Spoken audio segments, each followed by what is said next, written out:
तो आप लोगों को रुखसत है। दुआ कीजिएगा मुर्शिद साईं मेरी बेटी की। अल्लाह कबूल फरमाएगा, अल्लाह करम फरमाएगा, अल्लाह रहम फरमाएगा। जी मेरा बच्चा। आप गवाह हैं मुर्शिद साईं, मैंने कितनी मेहनत और मुरादों के बाद अपने बेटे को पाया है। 100 नौ चंदी जुमेरातें जाग जाग कर काटी है मैंने यहाँ, तब मिला है मुझे मेरा बेटा। आपकी दुआओं के साए में पला है वो, मगर अब वो मेरी बात ही नहीं मानता, मेरी बात रद्द पे रद्द किए जा रहा है।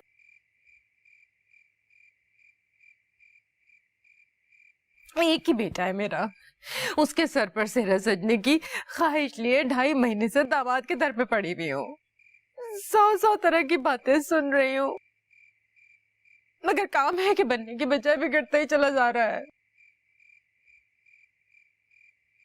बीबी जरा सबर से टेलीफोन पर भी तुम एक वावेला मचा रही थी, कुछ समझ में नहीं आया। जरा तहम्मुल से बात करो, मुझे इत्मीनान से बताओ आखिर मसला क्या है। मसला वही है मुर्शिद साईं, ज़ैन की शादी का। वो जो उस लड़की से शादी होते होते रह गई है, तो उसके बाद तो मेरे बच्चे ने शादी से ही इनकार कर दिया है। शादी का नाम सुनने को तैयार नहीं है वो, कहता है बस अब मैंने शादी नहीं करनी।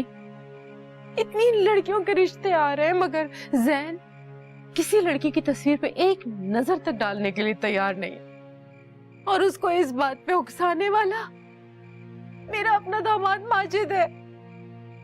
घंटों उसके साथ बैठ के पता नहीं क्या क्या बातें करता रहता है। क्यों? ये साहबजादे को माजिद क्यों पट्टियां बढ़ाते रहते? नानो साईं, उन्हें तो अब बदला लेने का मौका मिला है।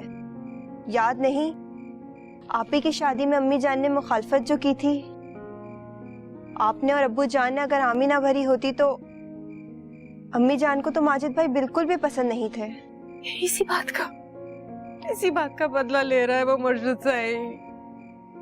अब आप ही कोई हल निकाले, जो दुश्मन चाले चल रहा है ना, वो सब नाकाम हो जाए। और दुआ कीजिए ना आप कि ज़ैन शादी के लिए किसी तरीके से तैयार हो जाए। मुर्शिद साईं कुछ कीजिए प्लीज, कुछ कीजिए।